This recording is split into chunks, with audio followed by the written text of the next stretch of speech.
Isaiah Dorman was a former slave who served as an interpreter for the United States Army during the Indian Wars. He perished at the Battle of Little Bighorn, the only black man killed in the fight. Early life and service with the U.S. Army. Not much is known of Dorman's early life.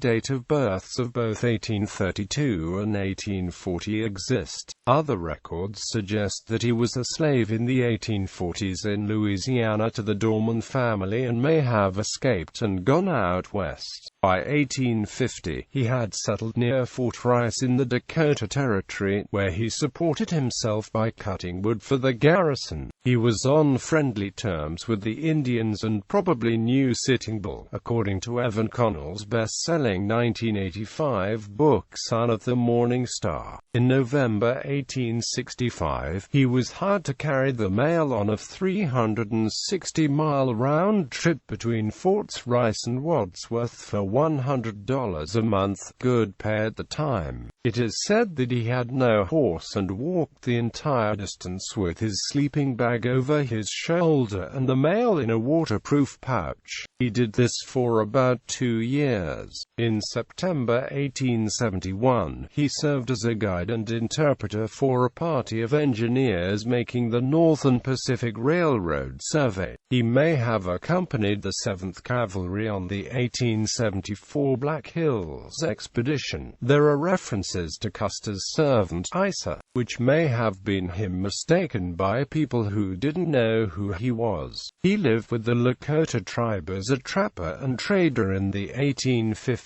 and married a young woman of Inkpatuta's band of the Santee Sioux. The Sioux called him Zinpi, which translates to cheat, perhaps because his black skin and curly hair reminded them of one, or perhaps his name, Isaiah, sounded similar to them. There are no known photographs of him, and the only existing descriptions describe him as very big and very black. An Indian pictograph of Renault's retreat shows a black man in army uniform flat on the ground beside a prostrate white horse, with an abnormally thick right thumb.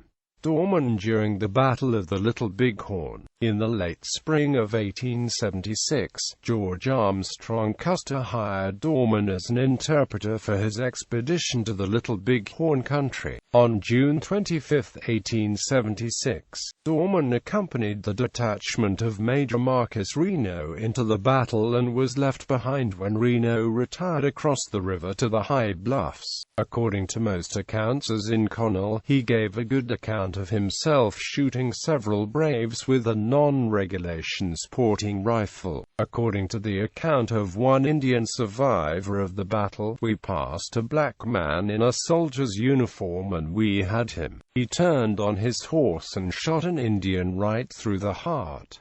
The Indians fired at this one man and riddled his horse with bullets. His horse fell over on his back and the black man could not get up. I saw him as I rode by." According to Connell 1985, white survivors tell a similar story. Dorman had been unhorsed but continued to fire at the Indians. Private Roman Rutten, unlike Vestal, did fight at the Little Bighorn, and his report of Isaiah's last stand rings through. Rutten was on a horse that hated the odor of Indians, so his immediate problem was how to stay in the saddle. During a wild ride he passed Isaiah, whose horse had been shot. The black man was on one knee, firing carefully with a non-regulation sporting rifle.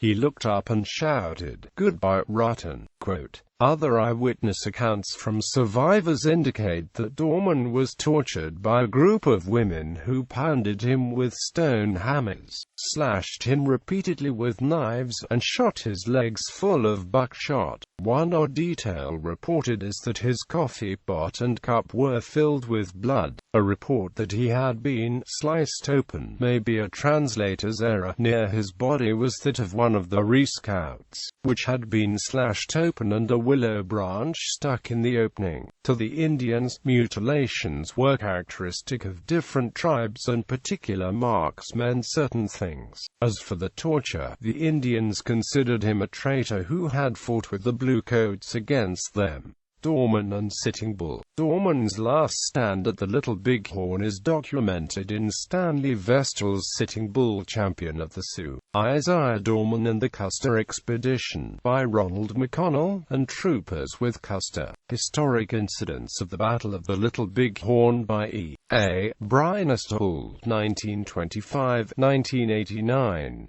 Vestal relates that Dorman was shot and wounded by the Indians on the field of battle. The Sioux chief Sitting Bull recognized the black interpreter and stopped during the fighting to give him a last drink of water. According to Vestal, the Negro asked for water and Sitting Bull took his cup of polished black buffalo horn, got some water and gave him to drink. Connell holds that Dorman and Sitting Bull most likely knew each other, but doubts the veracity of the Sioux chief's drink offer, noting that similar stories of European-style chivalry were common at the time. Some writers on Sitting Bull repeat the account as credible, however, suggesting that it had little to do with sentimental notions of hurt chivalry, but rather a practical gesture by the Sioux leader towards a doomed man. The water given and the stop order was therefore a temporary reprieve. One last acknowledgement of the interpreter the medicine man had once personally known. A 2008 biography of Sitting Bull by former U.S. Park Service Ranger Utley notes the incident in more detail. According to Utley, Dorman fell badly wounded in the chest, and several warriors gathered around to finish the job. Dorman made a final plea in the Sioux language to "my friends," asking that they not count coup on him, since he was already dead. Sitting Bull rode up and said, "Don't kill that man, he is a friend of mine." The Sioux leader then dismounted, poured water into a buffalo horn cup and gave it to the black man. His obligation thus discharged, Sitting Bull mounted up once more, and rode on. Eagle Robe, a Hunkpapa woman scouring the battlefield, dispatched Dorman with a rifle shot, and others following mutilated the body. This was done so that the enemy would not look good in the spirit world. Whatever the exact details, most writers agree that Dorman was friendly with the Indians, but this did not save him once the battle was joined. Aftermath. Dorman's body was found just out of the timber, near Charlie Reynolds's, and he was buried on the Reno battlefield. It was reinterred in 1877 in the Little Bighorn National Cemetery. In Quartermaster Nowlan's official report on the 7th S. 1876 campaign, an item of $62.50 is listed as being owed to Dorman for services rendered in June 1876.